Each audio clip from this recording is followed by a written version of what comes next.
செங்கிஸ்கான் என்ற மன்னன் செல்லப்பிராணியாக ஒரு பருந்தை வளர்த்து வந்தான். கொடுங்கோலனான அவன் அந்த பருந்திடம் மிகுதியான பாசம் வைத்திருந்தான். பருந்தும் அவன் மேல் உயிரையே வைத்திருந்தது. செங்கிஸ்கான் எங்கே சென்றாலும் அந்த பருந்தையும் அழைத்துச் செல்வான். மற்ற நாடுகள் மேல் தாக்குதல் நடத்தி அவற்றை தன் ஆட்சியின் கீழ் கொண்டு வருவதிலேயே தன் வாழ்நாளை கழித்தான். பருந்தும் அவனுடனேயே எல்லா நாடுகளுக்கும் பயணப்பட்டது. மன்னனின் பருந்து என்பதால் சுற்றியிருந்தவர்கள் பருந்தை மரியாதையுடன் பார்த்து கொண்டார்கள். அரண்மனையில் ராஜபோக வாழ்க்கை வாழ்ந்து கொண்டிருந்தது அந்த பருந்து. ஒரு நாள் செங்கிஸ்கான் தன் நண்பர்களுடன் வேட்டைக்கு புறப்பட்டான்.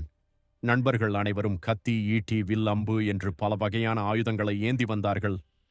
செங்கிஸ்கான் தன் செல்ல பருந்தை மட்டுமே கொண்டு வந்தான்.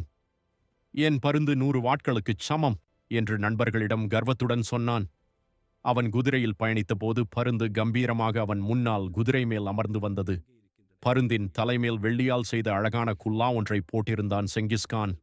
அந்த குல்லா தலையில் இருக்கும் வரை பருந்து அவனை விட்டு விலகிச் செல்லக்கூடாது. அவனுக்கு ஏதாவது தேவை என்றால் அந்த வெள்ளிக்குல்லாவை கையில் எடுத்துக்கொண்டு பருந்தின் காதில் ஆணையிடுவான் செங்கிஸ்கான். பருந்து பறந்து சென்று அவனது ஆணையை நிறைவேற்றி வைக்கும். அன்று வேட்டையாட விலங்குகள் எங்கே இருக்கின்றன என்று தெரியவில்லை. செங்கிஸ்கான் தன் பருந்தின் தலையில் இருந்த வெள்ளிக்குல்லாவை கழற்றி அதன் காதில் ஏதோ சொன்னான். பருந்து பறந்து சென்று விலங்குகள் இருக்கும் இடத்தை காண்பித்தது. செங்கிஸ்கானும் நண்பர்களும் களைப்பு வரும் வரை வேட்டையாடினார்கள். விலங்குகளை தேடிக்கொண்டு ஓடியதில் ஒரு கட்டத்தில் செங்கிஸ்கான் நண்பர்களிடமிருந்து விலகி வந்து விட்டான். மேலே பறந்தபடி வேட்டைக்கு உதவி செய்து கொண்டிருந்த பருந்து மட்டுமே அவனுடன் இருந்தது. செங்கிஸ்கானுக்கு கடுமையான தாகம் எடுத்தது. நீரை தேடி அங்கும் இங்கும் அலைந்து கொண்டிருந்தான். ஒரு இடத்தில் பாறையிலிருந்து நீர் வழிந்து கொண்டிருந்தது. பருந்தின் தலையில் இருந்த வெள்ளி குல்லாவை கழட்டி அதில் நீரை பிடித்தான். அவன் நீரை பருகும் நேரத்தில் பருந்து பறந்து வந்து அந்த தண்ணீரை தட்டிவிட்டது. தாகத்தில் தவித்துக் கொண்டிருந்த மன்னனுக்கு முதலில் பருந்தின் செயல் வியப்பாகத்தான் இருந்தது.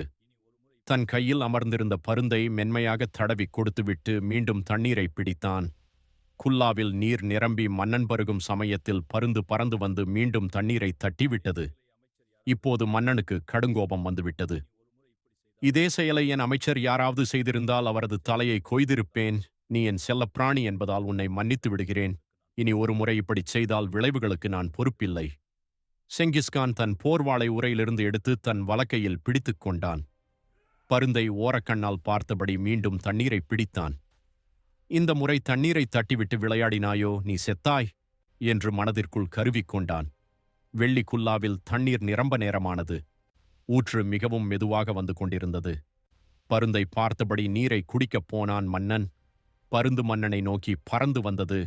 வாளை வீசினான் அந்த கொடுங்கோலன். பருந்து வெட்டுண்டது. என்றாலும் அந்த உயிர் துறக்கும் வேளையிலும் மன்னன் கையில் இருந்த நீரின் மேல் விழுந்து அதை குடிக்காமல் செய்துவிட்டது. பருந்து இறந்து விட்டது. மன்னனின் கோபம் அடங்கவில்லை. தாகம் அதைவிட அதிகமாக இருந்தது. சொட்டிக்கொண்டிருந்த நீரின் வரத்து படிப்படியாக குறைந்து முற்றிலுமாக நின்றுவிட்டது. இந்த நீர் எங்கிருந்து வருகிறது என்று கண்டுபிடித்து அங்கே போய் தாகசாந்தி செய்து கொள்ளலாம் என்று புறப்பட்டான். பாறையில் சிரமப்பட்டு ஏறி பார்த்தான். அங்கே ஒரு இடத்தில் நிறைய நீர் தேங்கியிருந்தது. அதிலிருந்துதான் நீர் கசிந்து கொண்டிருந்தது என்பதை தெரிந்து கொண்டான். தேங்கியிருக்கும் அந்த நீரை கையால் அள்ளி அருந்தலாம் என்று நினைத்து கீழே குனிந்தான். அந்த நீர் தேக்கத்தில் கொடிய விஷமுள்ள கருநாகம் ஒன்று செத்துக் கிடந்தது. அந்த நீரிலேயே அது பல நாட்களாக கிடந்திருக்க வேண்டும். மன்னன் அந்த நீரை உண்டிருந்தால் உடனே செத்திருப்பான். அதனால்தான் பருந்து அவனை அந்த நீரை அருந்த விடவில்லை. உலகின் மிகப்பெரிய கொடுங்கோலனான செங்கிஸ்கான் இறந்து கிடந்த பருந்தின் அருகில் அமர்ந்து அழுதான்.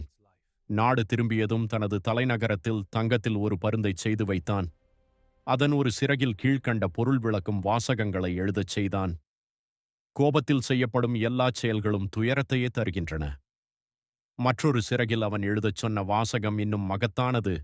உன்னுடைய உண்மையான நண்பன் உனக்கு பிடிக்காத செயல்களைச் செய்தாலும் அதை உன் நன்மைக்காகவே செய்கிறான். செங்கிஸ்கான் கதை இத்துடன் முடிகிறது. இதோ ஒரு எளிய விளக்க கதை. ஒரு செயலை எடை போடும்போது அந்தச் செயலை மட்டும் பார்க்காமல் அதை செய்பவர் எப்படிப்பட்டவர் என்பதையும் பார்க்க வேண்டும். நமது பெற்றோர், நம் குரு, உண்மையான நண்பர்கள் பல சமயங்களில் நமக்கு பிடிக்காததை செய்வார்கள். அதற்காக அவர்களை விட்டு விலகிச் சென்றுவிடக் கூடாது. நம்முடைய நன்மைக்காகத்தான் அப்படி செய்கிறார்கள் என்பதை உணர்ந்து கொள்ள வேண்டும். நம்மை கவிழ்க்க நினைப்பவர்கள் நம்மை புகழ்வார்கள். நமக்கு பிடித்ததை செய்வார்கள். ஆனால் அவர்கள் நோக்கமா